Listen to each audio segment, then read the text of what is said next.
Hello and welcome to today's lecture. In today's lecture, we are going to learn about various aspects of chemical equilibrium. This is lecture 1. From your intermediate class, you know that chemical equilibrium is a type of reaction where two types of reaction, one is called forward reaction, another is called reverse reaction, occurs at the same rate and the concentration of the forward and reverse reaction do not changes over time. So let's start with reversible reaction. Not all chemical reactions proceeds to completion. In most reactions, two or more substances react to form products which themselves react to give back the original substances. Thus, A and B may react. A and B may react to form C and D, which react together. That means C and D, they may react together and reform A plus B. So the reaction আমরা যেটা বললাম সেটা হচ্ছে যে chemical reaction যেগুলো ঘটে সেগুলো কখনোই সমাপ্তির দিকে যায় না। অনেক রিঅ্যাকশন আছে যেগুলো আজীবন চলতে থাকে। তো সেগুলো আসলে দেখে মনে হয় স্থির, কিন্তু এটা চলতে থাকে কারণ সেই রিঅ্যাকশনের ২ টা অংশ থাকে। একটা থাকে ফরওয়ার্ড রিঅ্যাকশন, একটা থাকে রিভার্স রিঅ্যাকশন। তো ফরওয়ার্ড রিঅ্যাকশন কাকে বলি আমরা? ফরওয়ার্ড রিঅ্যাকশন আমরা বলি যখন রিঅ্যাকশন সামনের দিকে যায়। যেমন A আর B তারা মিলে C+D তৈরি করছে। A আর B হচ্ছে রিঅ্যাকট্যান্ট। তো এটাকে C আর D উৎপন্ন করলো। সুতরাং এটাকে আমরা বলছি ফরওয়ার্ড রিঅ্যাকশন। একই সাথে C আর D তারাও কিন্তু একে অপরের সাথে রিঅ্যাকশন করে। এটাকে আমরা বলছি রিঅ্যাক্ট্যান্ট, এটাকে বলছি প্রোডাক্ট। তো এই যে প্রোডাক্ট যে উৎপাদ আমাদের, তারাও কিন্তু রিঅ্যাকশন করে আবার A আর B, A+B, AB তৈরি করতে পারে। তো যখন A আর B মিলে C আর D তৈরি করলো, তখন এটাকে আমরা বলছি হচ্ছে ফরওয়ার্ড রিঅ্যাকশন।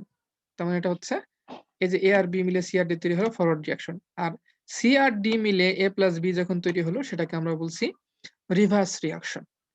এখন যদি কোনো রিঅ্যাকশন এভাবে চলতে থাকে যেখানে একই সাথে ফরওয়ার্ড রিঅ্যাকশন চলে আবার রিভার্স রিঅ্যাকশন চলে, তখন সেই রিঅ্যাকশনকে আমরা বলি হচ্ছে রিভার্সিবল রিঅ্যাকশন। তখন সেই রিঅ্যাকশনকে আমরা বলি রিভার্সিবল রিঅ্যাকশন। তাহলে রিভার্সিবল রিঅ্যাকশনের সংজ্ঞা হিসেবে আমরা কি বলতে পারি? আমরা বলতে পারি যে a reaction which can go in the forward and backward direction simultaneously is called a reversible reaction. সুতরাং রিভার্সিবল রিঅ্যাকশন হচ্ছে সেই রিঅ্যাকশন যেটা ফরওয়ার্ড এবং ব্যাকওয়ার্ড ডিরেকশনে সাইমালটেনিয়াসলি একই সাথে চলতে পারে, তাকে আমরা বলি রিভার্সিবল রিঅ্যাকশন। যদি রিভার্সিবল রিঅ্যাকশন হয় অর্থাৎ A+B মিলে C+D তৈরি করে বা C+D মিলে A+B এর সাথে তৈরি করে, তখন আমরা কিন্তু এটাকে আলাদা, আলাদা কোনো রিঅ্যাকশনে দেখাই না। তখন আমরা একই সাথে ২ টা রিঅ্যাকশনকে দেখাইতে পারি। তো কিভাবে দেখাবো একটু দেখাই। আমরা তখন এভাবে দেখাই যে A+B এটাকে বলা হয় আই আ রিভার্সিবল রিঅ্যাকশনের সাইন, উভমুখী রিঅ্যাকশনের যে সাইন সেটাকে বলা হয় এটা। তো রিভার্সিবল রিঅ্যাকশনে আসলে যখন সম্মুখী রিঅ্যাকশন বা ফরওয়ার্ড রিঅ্যাকশন ঘটে, সেটার যে রেট থাকে, যে গতিবেগ থাকে, আর যে রিভার্স রিঅ্যাকশন সেটার যে গতিবেগ থাকে, এই ২ টা গতিবেগ সমান হয়। সুতরাং এই ২ টা গতিবেগ সমান হওয়ার কারণে এটাকে আমরা বলি হচ্ছে রিভার্সিবল রিঅ্যাকশন। আচ্ছা। তো ঠিক আছে, এখানে আমরা কি বললাম? Such a reaction is represented by writing a pair of arrows between the reactants and products. The arrow pointing right indicates the forward reaction. তো এই ধরনের রিঅ্যাকশনকে আমরা এরকম উভমুখী চিহ্ন দিয়ে প্রকাশ করে থাকি। যেই অ্যারোটা বাম দিক থেকে ডান দিকে যায়, সেটাকে আমরা বলি হচ্ছে ফরওয়ার্ড রিঅ্যাকশনকে সে ইন্ডিকেট করছে। অর্থাৎ ফরওয়ার্ড রিঅ্যাকশন এখানে আমাদের ছিল হচ্ছে A+B থেকে C+D তৈরি হওয়া। এই যেই অ্যারোটা সেটা আসলে এই রিঅ্যাকশনটাকে ইন্ডিকেট করছে। আরেকটা কি? And forward reaction while the pointing left shows the reverse reaction, এবং যেই অ্যারোটা ডান দিক থেকে বাম দিকে শো করে সেটা আসলে রিভার্স রিঅ্যাকশনটাকে ইন্ডিকেট করে। অর্থাৎ এটা এই যে A+B এর ডান দিকে উপরের যে অ্যারোটা সেটা হচ্ছে সম্মুখবর্তী রিঅ্যাকশন বা ফরওয়ার্ড রিঅ্যাকশনকে ইন্ডিকেট করছে। আর নিচের যে অ্যারোটা সেটা হচ্ছে রিভার্স রিঅ্যাকশন বা বিপরীতমুখী রিঅ্যাকশনটাকে মুখী রিঅ্যাকশনটাকে সে ইন্ডিকেট করছে। তাহলে এরকম আরো কিছু উদাহরণ আমরা দেখতে পারি। যেমন নাইট্রোজেন ডাইঅক্সাইড সেটা যখন দুটাই গ্যাস, নাইট্রোজেন ডাইঅক্সাইড সেটা হচ্ছে ভেঙে গিয়ে ডাইনাইট্রোজেন টেট্রাঅক্সাইড তৈরি করে থাকে। এটা উভমুখী রিঅ্যাকশন। হাইড্রোজেন প্লাস আয়োডিন মিলে হাইড্রোজেন আয়োডাইড তৈরি করে থাকে উভমুখী রিঅ্যাকশন। অর্থাৎ এটা ফরওয়ার্ড এবং রিভার্স উভয় দিকেই এই রিঅ্যাকশনটা যায়। হাইড্রোজেন এবং আয়োডিন মিলে হাইড্রোজেন আয়োডাইড তৈরি হয়। আবার একই সাথে হাইড্রোজেন আয়োডাইড ভেঙে হাইড্রোজেন এবং আয়োডিনে কনভার্ট হয়। পটাশিয়াম পেন্টাক্লোরাইড এটা ভেঙে পটাশিয়াম ট্রাইক্লোরাইড এবং ক্লোরিন তৈরি হয়। একই সাথে পটাশিয়াম ট্রাইক্লোরাইড এবং ক্লোরিন মিলে পটাশিয়াম পেন্টাক্লোরাইডে পুনরায় রূপান্তরিত হয়। সুতরাং এগুলো হচ্ছে উভমুখী রিঅ্যাকশনের কিছু উদাহরণ। So let us consider a reaction A plus B that is producing C plus D. At the same time, C plus D is reacting with each other and producing A plus B. That means this is a reversible reaction. তাহলে আমরা এখানে কি দেখতে পাচ্ছি? আমরা দেখতে পাচ্ছি যে রিঅ্যাকশনের রেট এখানে দেখাচ্ছে গতিবেগ এবং হচ্ছে সময়।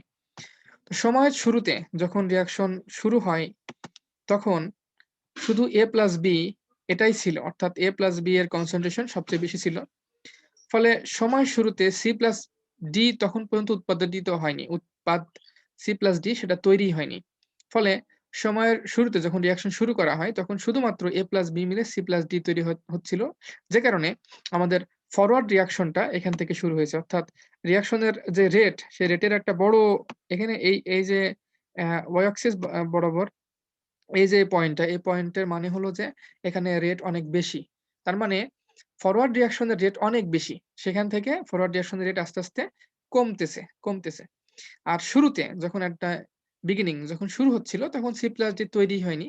যে কারণে আমরা দেখতে পাচ্ছি যে y axis বরাবর এখানে 0 রেট থেকে শুরু হয়েছে। রিভার্সিবল রিঅ্যাকশনের গতিবেগ 0 থেকে শুরু হয়েছে। কারণ C প্লাস D ছিলই না, তখন তারা পরস্পরের সাথে যুক্ত হয়ে কিভাবে রিঅ্যাকশন তৈরি করবে। সুতরাং যখন একটা উভমুখী রিঅ্যাকশন শুরু হয়, শুরুর দিকে ফরওয়ার্ড রিঅ্যাকশনের গতিবেগ সবসময় বেশি থাকে।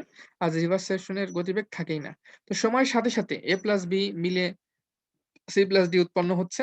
ফলে A প্লাস B র পরিমাণ কমছে। কমার কারণে তার গতিবেগ আস্তে, আস্তে সময়ের সাথে, সাথে কমছে। আর একই সাথে C প্লাস D যতই উৎপন্ন হচ্ছে, তার গতিবেগ আস্তে, আস্তে বৃদ্ধি পাচ্ছে। আমরা দেখতে পাচ্ছি C প্লাস D এর গতিবেগ একটু, একটু করে বাড়ছে। তো একটা সময় আসবে যখন A প্লাস B মিলে C প্লাস D তৈরি করার যেই গতিবেগ, সেই গতিবেগটা সেই গতিবেগটা আর হচ্ছে C প্লাস D মিলে A প্লাস B তৈরি করার যে গতিবেগ, এই ২ টা গতিবেগ সমান হয়ে যাবে। এই ২ টা গতিবেগ সমান হবে। অর্থাৎ একটা সময় আসবে যখন A প্লাস B মিলে যখন C প্লাস D তৈরি হচ্ছে, এই রিঅ্যাকশনের যে রেট বা রিঅ্যাকশনের যে হার সেটা, আর C প্লাস D তারা মিলে যখন A প্লাস B এটা তৈরি করছে, এই তৈরি করার যে গতিবেগ, অর্থাৎ এই যে রিঅ্যাকশনটা, সেই রিঅ্যাকশনের গতিবেগ সেটা আগের রিঅ্যাকশনের সমান। অর্থাৎ A প্লাস B মিলে C প্লাস D তৈরি করার যেই গতিবেগ, C প্লাস D মিলে A প্লাস B তৈরি করার সে একই গতিবেগ। তো এই যে পয়েন্ট, যেখানে তাদের গতিবেগ সমান হলো, এই পয়েন্টটাকে আমরা বলি হচ্ছে তাদের কেমিক্যাল ইকুইলিব্রিয়াম। এই পয়েন্টটাই হচ্ছে তার কেমিক্যাল ইকুইলিব্রিয়ামের পয়েন্ট। এটা হচ্ছে কেমিক্যাল ইকুইলিব্রিয়ামের পয়েন্ট। তো তাহলে কেমিক্যাল ইকুইলিব্রিয়াম কখন অর্জিত হবে? যখন সম্মুখ রিঅ্যাকশনের গতিবেগ এবং বিপরীতমুখী রিঅ্যাকশনের গতিবেগ সমান হবে। এবং এই সমান হওয়ার পরে এই সমান থাকতে হবে, এভাবেই থাকবে। অর্থাৎ আজীবন এভাবেই চলতে থাকবে। আজীবন এভাবে চলতে থাকবে কখন? যখন A প্লাস B এর পরিমাণও বাড়বে না, কমবে না।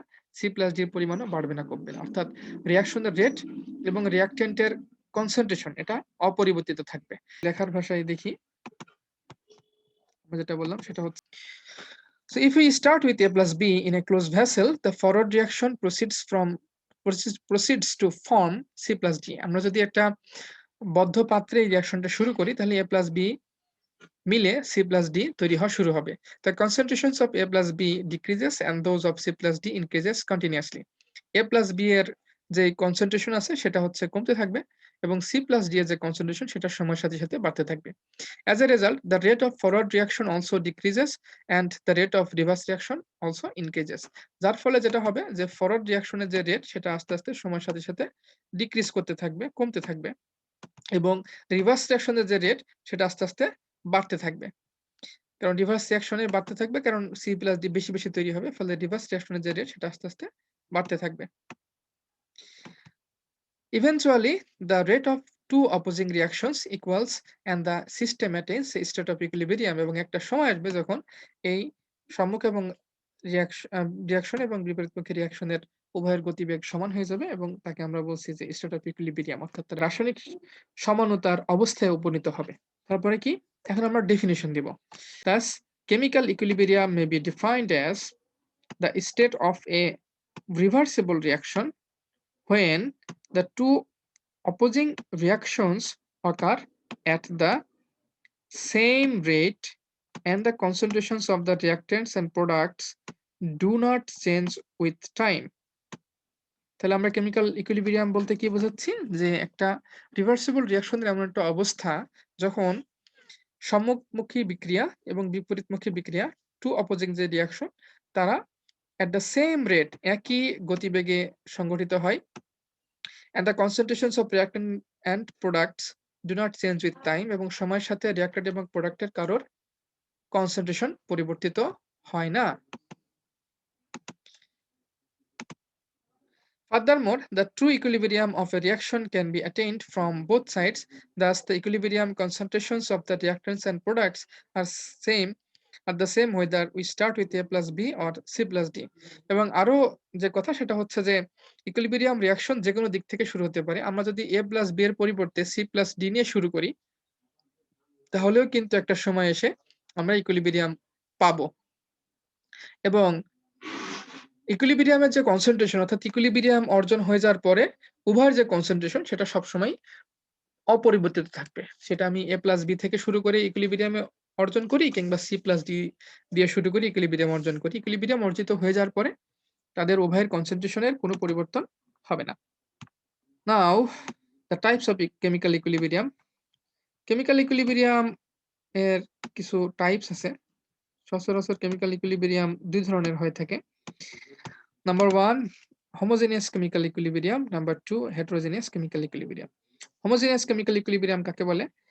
যে ইকুইলিব্রিয়াম রিঅ্যাকশনের রিঅ্যাক্ট্যান্ট এন্ড প্রোডাক্ট উভয়টাই হচ্ছে একই রকম ফিজিক্যাল স্টেটে থাকে, তাকে আমরা বলি homogeneous chemical equilibrium. The chemical equilibrium, the equilibrium reaction in which all the reactants and products remain in the same phase is called a homogeneous chemical equilibrium.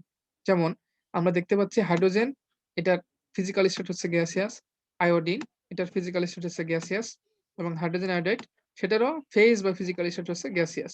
ফলে আমাদের রিঅ্যাক্ট্যান্ট যেটা ছিল তারা টোটালটা হচ্ছে গ্যাসিয়াস কন্ডিশনে আছে, এবং আমাদের যেই প্রোডাক্ট সে নিজেও হচ্ছে গ্যাসিয়াস কন্ডিশনে আছে।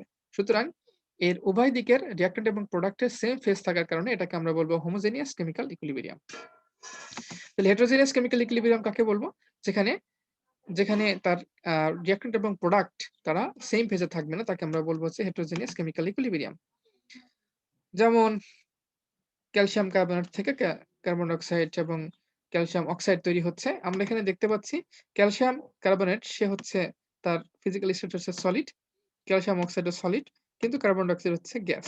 ফলে আমাদের যেটা রিঅ্যাক্ট্যান্ট ছিল তার ফিজিক্যাল স্টেট হচ্ছে সলিড, বাট আমাদের যেটা প্রোডাক্ট সেখানে সলিড এবং গ্যাস দুইটা মিলে আছে। কাজে এটাকে আমরা বলবো হচ্ছে হেটেরোজেনিয়াস কেমিক্যাল ইকুইলিব্রিয়াম। তাহলে কি বললাম? তা chemical equilibrium reaction in which all the reactants and products are not in the same phase is called heterogeneous chemical equilibrium. Homogenous chemical ইকুইলিব্রিয়ামের আরো অনেক উদাহরণ আছে। আপনারা চাইলে যেকোনো উদাহরণ দিতে পারেন। এরকম আরো উদাহরণ আপনারা বইয়ে পাবেন। Next is chemical equilibrium is not static but it is a dynamic equilibrium. তো কেমিক্যাল ইকুইলিব্রিয়াম অর্জিত হয়ে যাওয়ার পরে একটা রিঅ্যাকশনকে মনে হতে পারে সেটা স্থির, কিন্তু আসলে বাস্তবে সেটা স্থির নয়, সেটা হচ্ছে চলমান অবস্থায় আছে।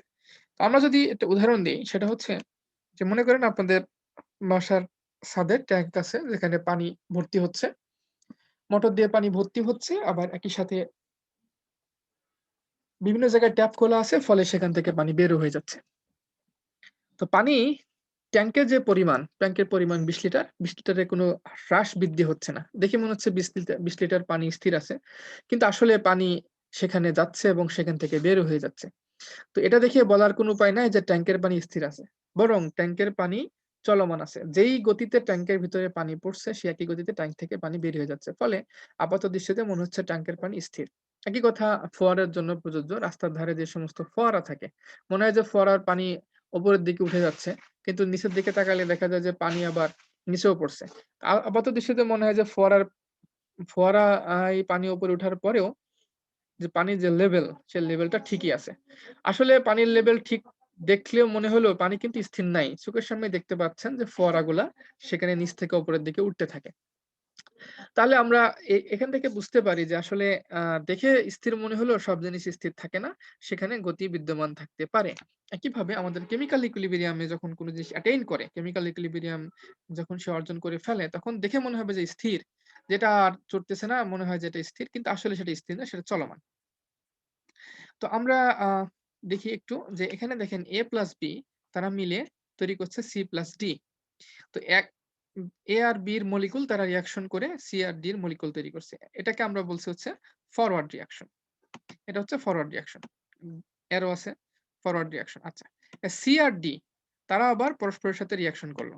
তারা রিঅ্যাকশন করে তৈরি করছে কি A আর B। এটাকে আমরা বলব হচ্ছে রিভার্স রিঅ্যাকশন। তো যখন কেমিক্যাল ইকুইলিব্রিয়াম অ্যাটেইন করবে তখন A আর B এর যে কনসেনট্রেশন এবং A আর B মিলে C আর D তৈরি হওয়ার যেই গতিবেগ সেটা স্থির হয়ে যাবে। আর যখন আর একইভাবে C প্লাস D মিলে A আর B উৎপন্ন হওয়ার যেই গতিবেগ সেটা স্থির হয়ে যাবে। আর C প্লাস D এর কনসেনট্রেশন স্থির হয়ে যাবে। কিন্তু স্থির হয়ে যাওয়া মানে এই না যে হচ্ছে এটা এটা রিঅ্যাকশন এ যাচ্ছে না। স্থির হয়ে যাওয়া মানে হচ্ছে যে এটা কনসেনট্রেশন এর পরিবর্তন হবে না। যেমন ২০ লিটার পানি দেখে মনে হয় যে ২০ লিটারই আছে ট্যাংকের পানি। কিন্তু আসলে ট্যাংকের ভিতরে পানি যাচ্ছে এবং বের হচ্ছে। ফোয়ারার পানি উপরে উঠছে, উপর থেকে নিচেও নামছে। যদিও মনে হচ্ছে যে যেখান থেকে ফোয়ারার পানি উঠছে সেখানকার পানি পরিবর্তিত হয়নি। আসলে কিন্তু পানি ঠিকই আসা যাওয়া করছে। পানির এখানে গতিবেগ বিদ্যমান। দেখে মনে হলো এখানে গতিবেগ বিদ্যমান। তো একইভাবে A প্লাস B মিলে C প্লাস D তৈরি যে হচ্ছে, C প্লাস D মিলে A প্লাস B তৈরি হচ্ছে। এটা দেখে মনে হচ্ছে যে আসলে এই রিঅ্যাকশনটি স্থির। আসলে কিন্তু স্থির না, এটা চলমান। এজন্যই বলা হয় chemical equilibrium is not static but it is dynamic. চলেন আমরা কথাগুলো একটু দেখে নিই এখানে কি কথা বলা আছে। এখানে যেটা বলা হচ্ছে সেটা হচ্ছে we know that when a reaction say A plus B is producing C plus D attains equilibrium the concentrations of A and B as also of C and D remains constant with time. তো আমরা যেটা বলছি যে যখন একটা reaction যেমন ধরেন A plus B মিলে C plus D তৈরি হচ্ছে আবার একই সাথে C plus D মিলে A plus B তৈরি হচ্ছে এবং এটা একটা রিভার্সিবল রিঅ্যাকশন এবং এটা কেমিক্যাল ইকুইলিব্রিয়াম অ্যাটেইন করছে। যখন কেমিক্যাল ইকুইলিব্রিয়াম অ্যাটেইন করে তখন A প্লাস B এর যে কনসেনট্রেশন একই সাথে C প্লাস D এর যে কনসেনট্রেশন দেখে মনে হয় যে এটা সময়ের সাথে, সাথে কনসেনট্রেশন এর কোনো পরিবর্তন হয় না। এটা কনসেনট্রেশন আ অপরিবর্তিত থাকে। Apparently it appears that the equilibrium is dead এবং দেখে মনে হয় যে এটা আসলে কোনো এখানে কোনো গতিবেগ নাই। কনসেনট্রেশন এর পরিবর্তন হচ্ছে না এবং এখানে কোনো গতিবেগ নাই। এটা হচ্ছে স্থির হয়ে গেছে। ডেড মানে হচ্ছে এটা চ নড়াচড়া করতেছে না। অর্থাৎ রিঅ্যাকশন এর সম্মুখ বা বিপরীতমুখী কোনো রিঅ্যাকশন এখানে হচ্ছে না। But it is not so কিন্তু আসলে এরকম না। The equilibrium is dynamic. ইকুইলিব্রিয়ামটা আসলে একটা গতিশীল অবস্থা। Actually the forward and reverse reactions are taking place at equilibrium but the concentrations remain unchanged. আসলে ফরওয়ার্ড এবং রিভার্স রিঅ্যাকশন এ টা সবসময়ই চলতে চলতে থাকে। ফরওয়ার্ড রিঅ্যাকশন এ চলতে থাকে, রিভার্স রিঅ্যাকশন এ চলতে থাকে। যেহেতু কনসেনট্রেশন পরিবর্তন হয় না, সুতরাং দেখে মনে হয় এটা স্থির আছে। যেমন একই কথা বারবার আসতেছে যে ট্যাংকের পানি দেখে মনে হয় স্থির কিন্তু আসলে সেখানে পানি মোটর থেকে উঠছে আবার ট্যাংক থেকে বের হয়ে যাচ্ছে। দেখে মনে হচ্ছে স্থির কিন্তু আসলে সেটি স্থির না। The dynamic nature of chemical equilibrium can be easily understood on the basis of kinetic molecular model. Kinetic molecular model থেকে আমরা খুব সহজেই বুঝতে পারি যে এটা আসলে চলমান বিক্রিয়া, এটা আসলে স্থির নয়। The molecules of A মানে এর যে মলিকুল আছে, molecules of A and B in the equilibrium mixture collide with each other and form C and D. তো A এবং B এর মলিকুল তারা রিঅ্যাকশন করে এবং C plus D তৈরি করে থাকে। একইভাবে likewise the molecules of C and D collide with each other and give back A and B এবং তারা A আর B উৎপন্ন করে থাকে। The collision of molecules in a closed system is a cis phenomenon. একটা বদ্ধ পাত্রে এই যে এর সাথে বি এর যে রিঅ্যাকশন করে C+D তৈরি হচ্ছে বা C+D রিঅ্যাকশন করে A+B তৈরি হচ্ছে, এটা আসলে ceaseless phenomenon, তার মানে এটা অবিরাম চলমান আছে। Therefore, the collisions of A and B giving C and D, that means the forward reaction, and the collisions of C and D giving back to A and B, that means the reverse reaction, continue to occur at equilibrium while the concentrations remains unchanged. সুতরাং A plus B মিলে C plus D তৈরি হয়, C plus D মিলে A plus B তৈরি হয়, এটা চলমান প্রক্রিয়া চলতেই থাকে, যদিও তাদের কনসেন্ট্রেশন পরিবর্তিত হয় না। এটা খুব ভালোভাবে বোঝা যাবে, বাসায় আপনি ট্রাই করে দেখতে পারেন যে একটা ছোট্ট পাত্র নিবেন, ছিদ্র করবেন, প্লাস্টিকের পাত্র ছিদ্র করবেন, পানি ধরেন 1 লিটারের একটা পাত্র, আপনি ছিদ্র করবেন, পানি আস্তে, আস্তে ঢালবেন, দেখবেন যে পানি উপর থেকে পড়ছে 1 লিটার হয়ে গেল, এখন ছিদ্র দিয়ে পানি বের হতে দিবেন। তো যেই গতিবেগে পানি বের হবে, সে একই গতিবেগে পানি আপনি ওখানে ঢালতে থাকবেন। তাহলে পানি ওখানে ঢালার যে গতিবেগ সেটা ঠিক থাকলো, বের হওয়ার গতিবেগ ঠিক থাকলো, ফলে দেখে মনে হবে 1 লিটার পানি স্থির আছে। আসলে কিন্তু পানির কনসেন্ট্রেশন চেঞ্জ হচ্ছে না, মানে পরিমাণ চেঞ্জ হচ্ছে না। কিন্তু পানির ভিতরে আসা যাওয়া চলতেছে, অর্থাৎ ফরওয়ার্ড এবং রিভার্স রিঅ্যাকশন সেখানে বিদ্যমান আছে। আশা করি বুঝতে পেরেছেন যে কেমিক্যাল রিঅ্যাকশন আসলে স্থির না, সেটা আসলে চলমান একটা প্রক্রিয়া। Okay, now next topics.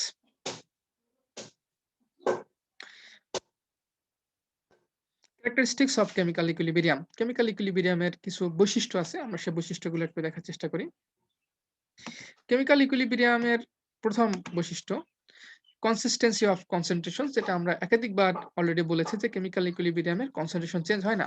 When a chemical equilibrium is established in a closed vessel at constant temperature, concentrations of the various species in the reaction mixture become constant. যখন একটা বদ্ধ পাত্রে কেমিক্যাল ইকুইলিব্রিয়াম এস্টাবলিশ হয়, chemical equilibrium attain করা হয়, তখন সেখানকার reactant এবং প্রোডাক্টের কনসেন্ট্রেশন চেঞ্জ হয় না। The reaction mixture at equilibrium is called equilibrium mixture. ইকুইলিব্রিয়ামে রিঅ্যাকশনের যে মিক্সচারটা থাকে তাকে আমরা বলছি হচ্ছে equilibrium mixture, and the concentrations at equilibrium is called equilibrium concentration. অর্থাৎ কেমিক্যাল ইকুইলিব্রিয়ামে অ্যাটেন্ড করার পরে যেই মিশ্রণটা পাওয়া যায় রিঅ্যাক্ট্যান্ট এবং প্রোডাক্টের, সেটাকে আমরা বলবো হচ্ছে ইকুইলিব্রিয়াম মিক্সচার, এবং ইকুইলিব্রিয়াম কনসেন্ট্রেশনটা, এই যে কনসেন্ট্রেশনটা পাওয়া যাবে তাকে আমরা বলবো হচ্ছে equilibrium concentration. The equilibrium concentrations are represented by square bracket. Thus, square bracket of A denotes the equilibrium concentration of the substance A in moles per liter. এবং ইকুইলিব্রিয়াম কনসেন্ট্রেশনটাকে আমরা থার্ড ব্র্যাকেট দিয়ে প্রকাশ করে থাকি, এবং থার্ড ব্র্যাকেট দিয়ে যদি এ কে প্রকাশ করা হয় তাহলে সেটা হবে এর কনসেন্ট্রেশন, এবং কনসেন্ট্রেশনের একক হচ্ছে মোলস পার লিটার, অর্থাৎ মোলার কনসেন্ট্রেশনের সাথে প্রকাশ করা হয়। মোলস পার লিটারকে আমরা বলি মোলারিটি। তো মোলারিটি বা মোলস পার লিটার দিয়ে আমরা ইকুইলিব্রিয়াম কনসেন্ট্রেশনটাকে রিপ্রেজেন্ট করি। Number 2, equilibrium can be initiated from either side. Equilibrium যে রিঅ্যাকশন সেটা হচ্ছে যে কোনো দিক থেকে শুরু হতে পারে। এর মানে কি? মানে হলো যে ধরেন আমার একটা রিঅ্যাকশন আমি শুরু করলাম হচ্ছে হাইড্রোজেন আয়োডাইড দিয়ে। তার মানে শুরু হবে কিভাবে? হাইড্রোজেন আয়োডাইড হচ্ছে রিঅ্যাক্ট্যান্ট, এবং সেখান থেকে আস্তে, আস্তে হাইড্রোজেন এবং আয়োডিন তৈরি হবে। একসময় হাইড্রোজেন আয়োডিন তারা মিলে আবার হাইড্রোজেন আয়োডাইড তৈরি করবে। এভাবে এক সময় তারা হচ্ছে কেমিক্যাল ইকুইলিব্রিয়াম অর্জন করবে।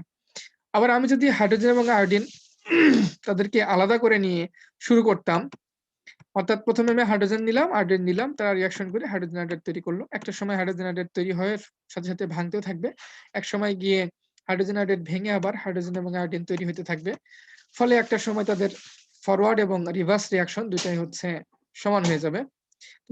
যেই কনসেন্ট্রেশনে তাদের ফরওয়ার্ড এবং রিভার্স রিঅ্যাকশনের গতিবেগ সমান হবে সেটাকে আমরা বলবো কেমিক্যাল ইকুইলিব্রিয়াম।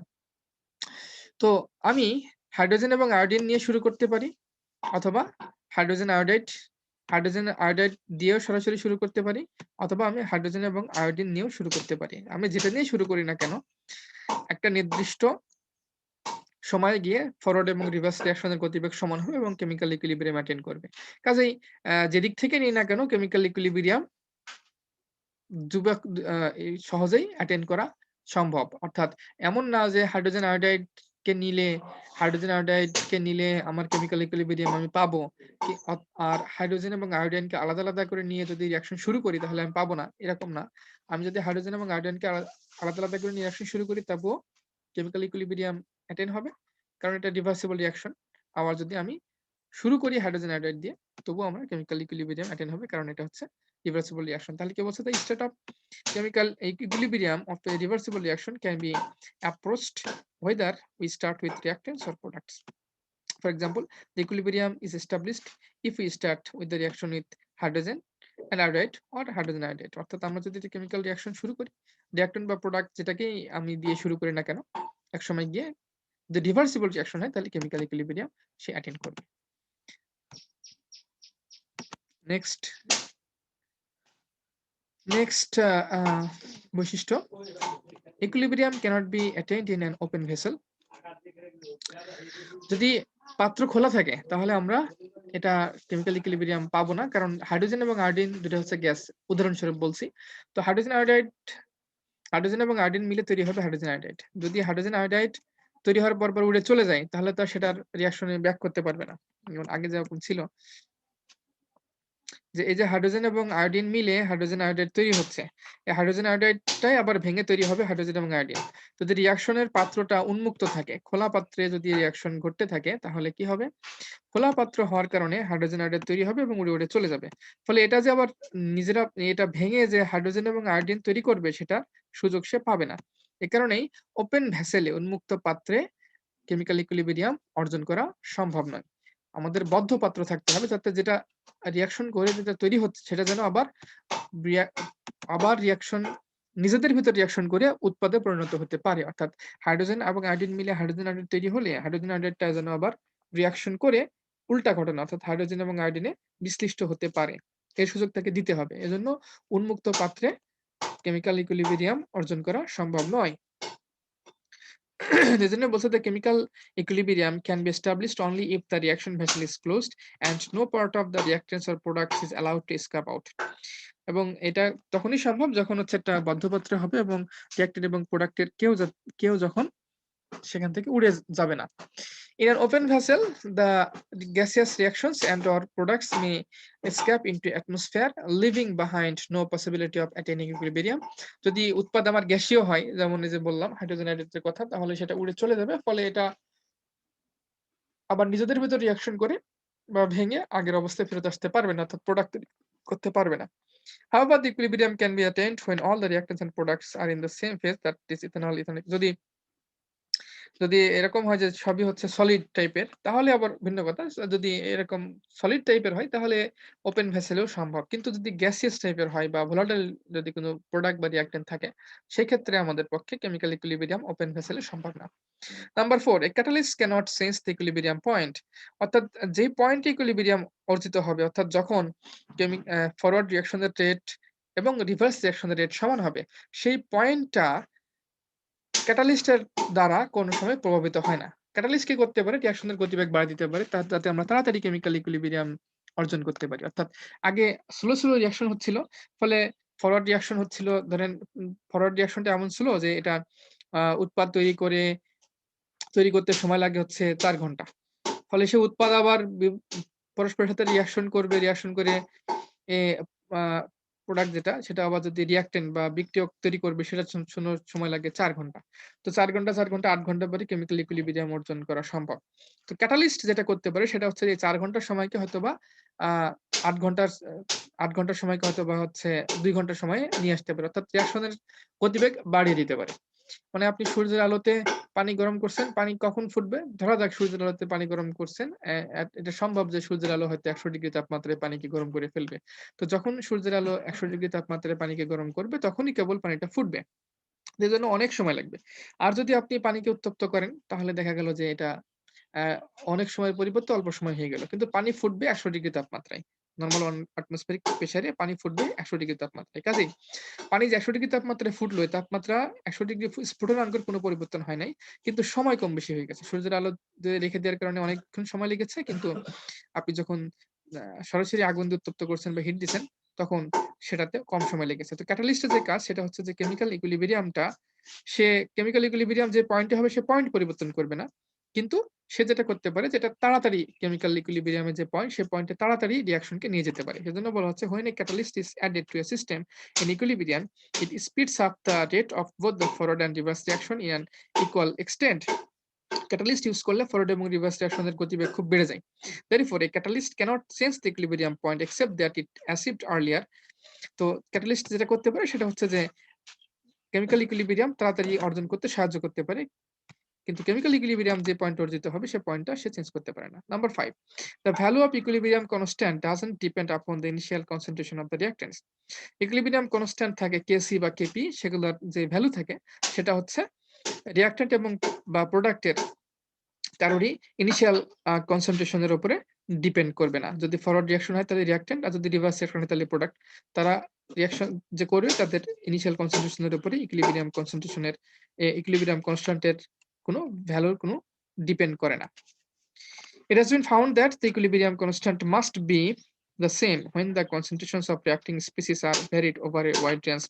এবং দেখা গেছে যে আপনার ইকুইলিব্রিয়াম কনস্ট্যান্টের যে ভ্যালু সেটা হচ্ছে সবসময় একই হয়। যদিও হচ্ছে রিঅ্যাক্ট্যান্টের কনসেন্ট্রেশন ভ্যারি করতে পারে। তো এই ছিল ৫ টা বৈশিষ্ট্য কেমিক্যাল ইকুইলিব্রিয়ামের। তো এখন আমরা দেখব হচ্ছে law of mass action. Law of mass অ্যাকশনকে বাংলায় বলে হচ্ছে ভরক্রিয়া সূত্র। এটাকে বলা হয় ভরক্রিয়া সূত্র। তো এটা দিয়েছিলেন গুরবাগ এবং ওয়েজ নামে ২ জন নরওয়েজিয়ান বিজ্ঞানী, তারা এটা দিয়েছেন ভরক্রিয়া সূত্র। এটা সবচেয়ে সিম্পল যে ডেফিনিশন সেটা হচ্ছে the rate of chemical reaction the rate of a chemical reaction is proportional to the active masses of the reactants. একটা রাসায়নিক বিক্রিয়ার গতিবেগ অ্যাক্টিভ মাসের সমানুপাতিক। কারণ অ্যাক্টিভ মাস বলতে কি বোঝায়? The term active mass is meant the molar concentration, that is number of moles per liter. Active mass বলতে বোঝায় হচ্ছে মোল পার লিটার। কার মোল পার লিটার? রিঅ্যাক্ট্যান্টের মোল পার লিটার। তাহলে অ্যাক্টিভ মাস বলতে কি বোঝাচ্ছে যে আমরা বলতে পারি যে কেমিক্যাল রিঅ্যাকশনের যে গতিবেগ সেটা আসলে রিঅ্যাক্ট্যান্টের মানে বিক্রিয়কের মোলার কনসেন্ট্রেশনের সমানুপাতিক। এবং আমরা এর আগে দেখছিলাম যে কনসেন্ট্রেশনকে থার্ড ব্র্যাকেট দিয়ে প্রকাশ করা হয়। It is expressed by enclosing the formula of the substance in square bracket. আমরা দেখেছি থার্ড ব্র্যাকেট দিয়ে এটাকে প্রকাশ করা হয়। তাহলে আমরা এটা একটু প্রতিপাদন করি, ম্যাথমেটিক্যাল এক্সপ্রেশনটা কেমন হবে সেটা একটু দেখি। Let us consider a general reaction. এটা হচ্ছে একটা general reaction A plus B, এবং সেটা তৈরি করছে C প্লাস D। একই সাথে C প্লাস D সেটাও আবার রিঅ্যাকশন করে A প্লাস B পুনরুৎপাদন করছে। তার মানে এটা হচ্ছে একটা কেমিক্যাল ইকুইলিব্রিয়াম অ্যাটেইন করছে, রিভার্সিবল রিঅ্যাকশন। তাহলে এখানে কনসেন্ট্রেশন কার হবে? রিঅ্যাক্ট্যান্টের কনসেন্ট্রেশন হবে। এখানে রিঅ্যাক্ট্যান্ট বলতে কে? রিঅ্যাক্ট্যান্ট বলতে A B, এটা হচ্ছে রিঅ্যাক্ট্যান্ট। তাহলে রিঅ্যাক্ট্যান্টের কনসেন্ট্রেশনকে আমরা যদি প্রকাশ করি তাহলে কি প্রকাশ করব? থার্ড ব্র্যাকেট দিয়ে প্রকাশ করব। তাহলে কনসেন্ট্রেশন অফ A হচ্ছে third bracket A, concentration B হচ্ছে থার্ড ব্র্যাকেট B, কনসেন্ট্রেশন প্রোডাক্টের কনসেন্ট্রেশন হচ্ছে থার্ড ব্র্যাকেট C, এটা একটা প্রোডাক্ট, থার্ড ব্র্যাকেট D, এটা একটা প্রোডাক্ট। তো এ হচ্ছে আমাদের রিঅ্যাক্ট্যান্টস, তাদের কনসেন্ট্রেশন থার্ড ব্র্যাকেট দিয়ে প্রকাশ করলাম। আচ্ছা, তো এখন আমাদের বলছে যে রিঅ্যাকশনের গতিবেগ, the rate of chemical reaction is proportional to active masses of the reactant. এখন ধরেন A plus B, এটাকে যদি একটা রিঅ্যাকশন ধরি, A plus B সে একটা রিঅ্যাকশন। তো A plus B যে রিঅ্যাকশন, সেই রিঅ্যাকশনের গতিবেগ কার উপর ডিপেন্ড করবে? Active mass of the reactant. তো A plus B এর গতিবেগ নির্ভর করবে কনসেন্ট্রেশন অফ A এবং কনসেন্ট্রেশন অফ B এর গুণফলের উপর। আর যদি C আর D মিলে A plus B তৈরি করে তখন কি হবে? C plus D মিলে A plus B তৈরি করে, এটা একটা রিঅ্যাকশন। এই রিঅ্যাকশনের রিঅ্যাক্ট্যান্ট কারা? রিঅ্যাক্ট্যান্ট হচ্ছে C আর T। তাহলে C plus D মিলে A plus B তৈরি করার যে রিঅ্যাকশন, সেই রিঅ্যাকশনের গতিবেগ কার উপর নির্ভর করবে? নির্ভর করবে কনসেন্ট্রেশন অফ C এবং কনসেন্ট্রেশন অফ D এর উপরে। ঠিক আছে? তাহলে A plus B মিলে C plus D তৈরি হচ্ছে, এই একটা রিঅ্যাকশন, ফরওয়ার্ড রিঅ্যাকশন। এই রিঅ্যাকশনের গতিবেগ নির্ভর করবে তাদের রিঅ্যাক্ট্যান্টের ঘনমাত্রার গুণফলের উপরে। আর C plus D মিলে যদি A plus B তৈরি করে, অর্থাৎ এটা হচ্ছে রিভার্সিবল রিঅ্যাকশন। এই যে একটা রিঅ্যাকশন, সেই রিঅ্যাকশনের গতিবেগটাও নির্ভর করবে C এবং D এর কনসেন্ট্রেশনের উপরে। আচ্ছা, তো এই কনসেন্ট্রেশনের উপরে কেমন নির্ভরশীল? আমরা বলছি এটা হচ্ছে প্রপোর্শনাল, অর্থাৎ C plus D মিলে A plus B তৈরি হবে, এটা হচ্ছে C এবং D এর ঘনমাত্রার সমানুপাতিক। আবার A plus B মিলে C plus D তৈরি হচ্ছে, এটা হচ্ছে A plus B এর ঘনমাত্রার সমানুপাতিক। এটাকে আমরা যদি একটু প্রকাশ করি লিখে লিখে প্রকাশ করি তাহলে কেমন হয়? তাহলে according to the law of mass action, rate of forward reaction অর্থাৎ A plus B, rate of forward reaction A plus A আর B এর কনসেন্ট্রেশনের সমানুপাতিক, অর্থাৎ rate of forward reaction is directly proportional two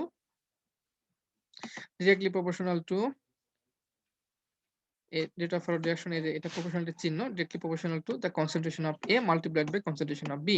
আমরা যদি প্রপোর্শনালিটি চিহ্ন তুলে দিই তাহলে আমরা লিখতে পারি K1 into multiply A concentration of A multiplied by concentration B। in the same manner একইভাবে রেট অফ রিভার্স রিয়াকশনের যেই ঘনমাত্রা সেটা কার উপর ডিপেন্ড করবে, is directly proportional to the concentration of C and multiplied by concentration of D। আমরা যদি proportionality চিহ্ন তুলে দিই তাহলে লিখতে পারি K2 into concentration of C concentration D. তাহলে আমরা দেখলাম যে ফরওয়ার্ড রিঅ্যাকশনের গতিবেগ তার ঘনমাত্রার গুণফলের সমানুপাতিক, আর রিভার্স রিঅ্যাকশনের গতিবেগ তারও বিক্রিয়কের ঘনমাত্রা গুণফলের সমানুপাতিক।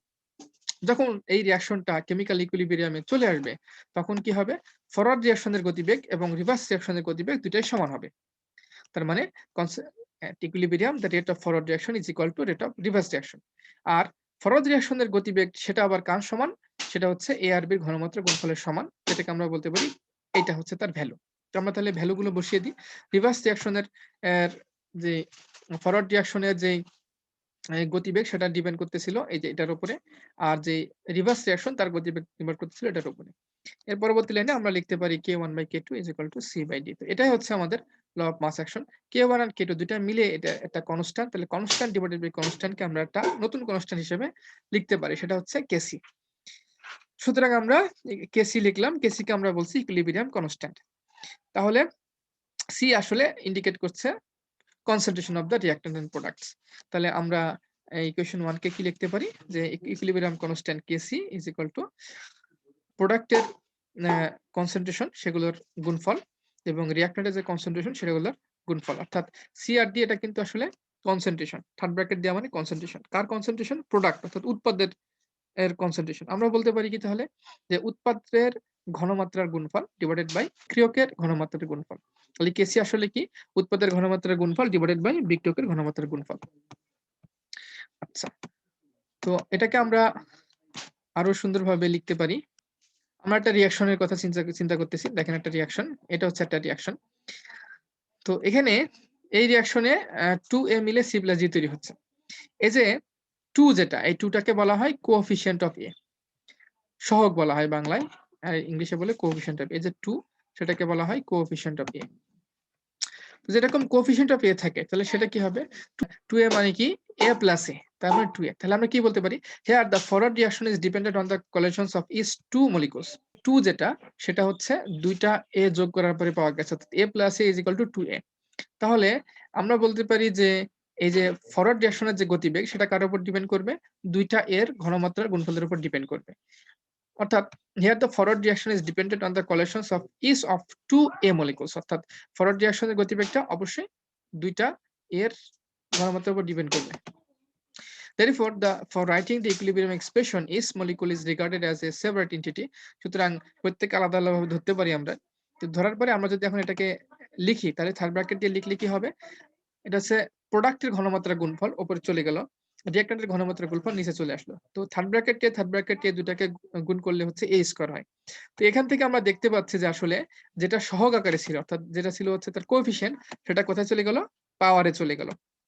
তাহলে কেমিক্যাল ইকুইলিব্রিয়াম যখন এস্টাবলিশ হবে তখন আমরা ওই রিঅ্যাকশনটাকে সমতা বিধান করব। রিঅ্যাকশনটাকে সমতা বিধান করার পরে আমরা যে রিঅ্যাকশনটা পাবো, সেই রিঅ্যাকশনটা যদি সমতা বিধান করার পরে কোনো সহগ আসে, কোএফিশিয়েন্ট আসে, সেই রিঅ্যাকশনের সেই কোএফিশিয়েন্টটাকে কোথায় তুলে দেব, পাওয়ার আকারে তুলে দেব। তাহলে এটা আমাদের জন্য সহজ হবে। তাহলে আমরা যেটা বুঝতে পারলাম সেটা হচ্ছে যে উৎপাদের ঘনমাত্রার গুণফল ডিভাইডেড বাই বিক্রিয়কের ঘনমাত্রার গুণফল, এবং যদি কোনো সহগ থাকে সেটা হচ্ছে ঘনমাত্রার উপরে পাওয়ার আকারে চলে যাবে। পাওয়ার equal to the coefficient of A। আচ্ছা, তাহলে সুতরাং আমরা একটা জেনারেল রুল এখান থেকে এস্টাবলিশ করতে পারি। জেনারেল রুলটা কি? জেনারেল রুলটা হচ্ছে, as a general rule, if there are 2 or more molecules of the same substance in the chemical equation, its concentration is raised to the power equal to the numerical coefficient of the substance in the equation। আমরা এখান থেকে যেটা বুঝতে পারলাম সেটা হচ্ছে যে it's concentration যদি আমরা দেখি যে দুই বা ততোধিক একই সাবস্টেন্স ২ বা ততোধিক মলিকুল থাকে। একই সাবস্টেন্সে যদি ২ বা ততোধিক মলিকুল থাকে, 2 molecules of the same substance যদি থাকে, তাহলে কি করতে পারি? Its concentration is raised to power. Its concentration বলতে এই যে এখানে ২ টা মলিকুল আছে এর। তার মানে এর কনসেন্ট্রেশন কি হবে? Its concentration is raised to a power, raised to the power equal to the numerical coefficient of the substance in the equation. Numerical coefficient তার মানে আমরা যেটা সোজা কথায় বলতে পারি সেটা হচ্ছে যে যখন একটা কেমিক্যাল রিঅ্যাকশন ঘটবে সেই কেমিক্যাল রিঅ্যাকশনটা সমতা বিধান করার পর যদি কোনো সহগ আসে সেই সহগটা কেসি নির্ণয় করার সময় সহগের সংখ্যাটা ঘনমাত্রার পাওয়ার আকারে চলে যাবে। Its concentration is raised to the power equal to the numerical coefficient of the substance. যেমন এখানে ঘনমাত্রার যেই পাওয়ারটা ছিল, পাওয়ার ছিল ২, নিউমেরিক্যাল কোএফিসিয়েন্ট ছিল ২, সেটা হচ্ছে এই ঘনমাত্রার পাওয়ার আকারে কনসেন্ট্রেশনের যে পাওয়ার সে পাওয়ারের উপরে চলে গেছে। আচ্ছা, তো এই সবগুলো বিষয় মিলিয়ে আমরা এখন ইকুইলিব্রিয়াম কনস্ট্যান্ট কেসি কে ডিফাইন করতে পারি। তো জেনারেল রিঅ্যাকশন আমরা একটা লিখি ইকুইলিব্রিয়াম কনস্ট্যান্ট কে ডিফাইন করার জন্য। এটা একটা রিঅ্যাকশন। রিঅ্যাকশনে আছে রিঅ্যাকট্যান্ট হচ্ছে A B B C C D D. আমরা এখান থেকে স্পষ্ট দেখতে পাচ্ছি যে এখানে কয়েকটা কোএফিসিয়েন্ট আছে, অর্থাৎ ফরওয়ার্ড রিঅ্যাকশন এখানে এ হচ্ছে ফরওয়ার্ড রিঅ্যাকশনের রিঅ্যাকট্যান্ট, বি হচ্ছে ফরওয়ার্ড রিঅ্যাকশনের রিঅ্যাকট্যান্ট এবং এর কোএফিসিয়েন্ট হচ্ছে ছোট হাতের এ, বি এর কোএফিসিয়েন্ট হচ্ছে ছোট হাতের বি। সি বড় হাতের সি হচ্ছে প্রোডাক্ট, বড় হাতের ডি হচ্ছে প্রোডাক্ট, আর বড় হাতের সি এর কোএফিসিয়েন্ট হচ্ছে ছোট হাতের সি, বড় হাতের ডি এর কোএফিসিয়েন্ট হচ্ছে ছোট হাতের ডি। তাহলে আমাদের ভরক্রিয়ার সূত্র অনুসারে আমরা যদি কেসি নির্ণয় করতে চাই, তাহলে আমাদের প্রথম কাজ হলো যে এগুলো সবগুলো কনসেন্ট্রেশন লেখা। এর কনসেন্ট্রেশন থার্ড ব্র্যাকেট দিয়ে আসবে, বি এর কনসেন্ট্রেশন থার্ড ব্র্যাকেট দিয়ে আসবে, একইভাবে সি ডি এর কনসেন্ট্রেশন থার্ড ব্র্যাকেট দিয়ে আসবে। ফরওয়ার্ড রিঅ্যাকশনের রেট হবে এ আর বি এর কনসেন্ট্রেশনের ঘনমাত্রার সমানুপাতিক। রিভার্স রিঅ্যাকশনের রেট হবে সি আর ডি এর কনসেন্ট্রেশনের গুণফলের সমানুপাতিক। এরপরে কেসি নির্ণয় করার সময় আমাদের লিখতে হবে কেসি নির্ণয় করার সময় আমাদের কনসেন্ট্রেশন গুলো সাজিয়ে লিখতে হবে। লেখার পরে এই যে সহগগুলো আছে সহগগুলো প্রত্যেকটার কনসেন্ট্রেশনের পাওয়ার আকারে দিয়ে দিতে হবে। তো এই রিঅ্যাকশনে আমরা বললাম যে general reaction may be written as this, and where small letter a b c and d are numerical coefficient of the substances capital letter a b c and d respectively. The equilibrium constant expression is kc. তো আমরা দেখতে পাচ্ছি যে এটা হচ্ছে product এর concentration, C এবং D হচ্ছে প্রোডাক্টের কনসেন্ট্রেশন এবং এই দুটাকে গুণফল আকারে পাওয়া গেছে। গুণফলকে হচ্ছে ইংলিশে বলা হয় প্রোডাক্টস। তাহলে প্রোডাক্ট মানে হবে হচ্ছে গুণফল, এটার মানে হচ্ছে গুণফল। আবার প্রোডাক্ট মানে আমরা জানি সেটা হচ্ছে উৎপাদও বটে। তার মানে আমরা বলতে পারি যে উৎপাদের ঘনমাত্রার গুণফল, product of the concentration of products. আর নিচে যারা আছে সেগুলোকে রিঅ্যাকট্যান্টের কি ঘনমাত্রার গুণফল, আর গুণফলকে ইংলিশে বলা হয় প্রোডাক্ট। তাহলে আমরা কি বলবো? Product of the concentration of reactants. তাহলে এটা কি? এটা একটা গুণফল, এ আর বি এর গুণফল। গুণফলকে ইংলিশে বলা হয় প্রোডাক্ট। কার প্রোডাক্ট? কার গুণফল? Concentration of reactant. তাহলে product of the concentration of reactants. তাহলে আমরা কি বলতে পারি? মাত্রার গুণফল দিয়ে ভাগ দেওয়া হলো। তাহলে উৎপাদক ঘনমাত্রার গুণফল ভাগ করা হলো কাকে দিয়ে? বিক্রিয়কের ঘনমাত্রার গুণফল দিয়ে। With each concentration power, with each concentration term is raised to the power equal to the numerical coefficient of the balanced equation. এবং প্রত্যেকের যেই কনসেন্ট্রেশন সেই কনসেন্ট্রেশনের পাওয়ার কার সমান? ব্যালেন্সড ইকুয়েশনে যেই নিউমেরিক্যাল কোএফিসিয়েন্ট বা সহগ ছিল সেই সহগের সমান। আচ্ছা, তাহলে আমরা এটাকে একটু গুছিয়ে বলি। Kc is the product of the equilibrium concentration of the products, এটা উৎপাদক ঘনমাত্রা গুণফল, divided by the product of the equilibrium concentrations of reactants, বিক্রিয়কের ঘনমাত্রা উৎপাদের বিক্রিয়কের ঘনমাত্রা গুণফল, with each concentration term raised to a power যেগুলা equal to the numerical coefficient of the substance in the balanced equation. তাহলে কি বললাম? Product of the concentration of products এটা divided by product of the concentration of reactants, উৎপাদের ঘনমাত্রার গুণফল বিভক্ত বিক্রিয়কের ঘনমাত্রার গুণফল with each concentration term, প্রত্যেকটা ঘনমাত্রা raised concentration term raised to a power, প্রত্যেকটা ঘনমাত্রা যে পাওয়ার সেটা কার সমান, যেটা হচ্ছে concentration টার্মের পাওয়ার raised to a power equal to the numerical coefficient of the substance, এই যে যার যার পাওয়ার তার নিউমেরিক্যাল কোএফিসিয়েন্টের সমান, যার পাওয়ার তার নিউমেরিক্যাল কোএফিসিয়েন্টের সমান, অর্থাৎ সির পাওয়ার সির নিউমেরিক্যাল কোএফিসিয়েন্টের সমান, ডির পাওয়ার ডির নিউমেরিক্যাল কোএফিসিয়েন্টের সমান, সির পাওয়ার সির নিউমেরিক্যাল কোএফিসিয়েন্ট, ডির পাওয়ার ডি নিউমেরিক্যাল কোএফিসিয়েন্ট, এর পাওয়ার এর নিউমেরিক্যাল কোএফিসিয়েন্ট এন্ড বির পাওয়ার বির নিউমেরিক্যাল কোএফিসিয়েন্টের সমান। তাহলে তো এই হচ্ছে ভরক্রিয়া সূত্র, ভরক্রিয়া সূত্রের ডেফিনিশন। আশা করি ভরক্রিয়া সূত্র এবং ভরক্রিয়া সূত্রের ডেফিনিশন বুঝতে পেরেছেন। তো আজকে আর আপনাদের জন্য প্রবলেম, আপনারা হচ্ছে এইটার ইকুইলিব্রিয়াম কনসেন্ট্রেশন বের করবেন, এটার ইকুইলিব্রিয়াম কনসেন্ট্রেশন কেসি কত হবে সেটা আপনারা বের করবেন, এটারও ইকুইলিব্রিয়াম কনসেন্ট্রেশন কেসি কত হবে সেটা আপনারা বের করবেন। Okay, that's all for today's lecture. I hope you have understood the terms. It is very easy.